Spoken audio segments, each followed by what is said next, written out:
ఒకప్పుడు ఒక చిన్న గ్రామంలో రామయ్య అనే రైతు ఉండేవాడు. అతనికి ఒక గాడిద ఉండేది. ఆ గాడిద పేరు సోమరిపోతు.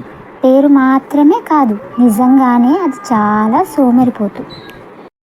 రామయ్య ప్రతిరోజు పొలానికి వెళ్ళేటప్పుడు బరువులు మోసే పని కోసం గాడిదని తీసుకెళ్ళేవాడు.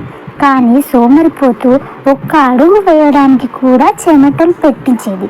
పొలానికి పోతే అలసిపోయేది, తిరిగి వస్తే బరువు ఎక్కువైందని మొరపెట్టుకునేది. ఒకరోజు రామయ్యకు కోపం వచ్చి ఇలా అన్నాడు. ఓయ్ సోమరిపోతు, ఇలా ఏ పని చేయకపోతే నీకు వేరే పని చూస్తా. గాడిద మాత్రం తల వంచి కొంచెం కన్నీళ్లు పెట్టింది, కానీ పనే చేయలేదు. రామయ్య ఒక ఆలోచన చేశాడు.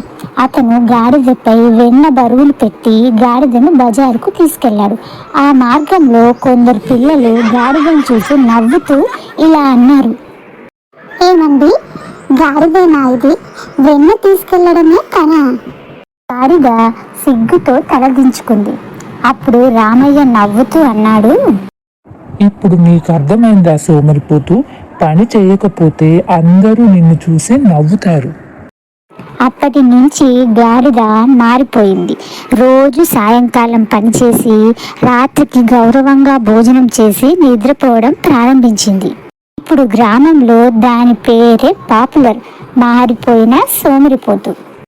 నీతి: పని చేయకుండా సోమరితనంగా ఉంటే వారిని చూసి అందరూ నవ్వుతారు. పనికి పట్టుదల ఉంటే గౌరవం వస్తుంది. For more stories, subscribe my YouTube channel Stories Kiddie.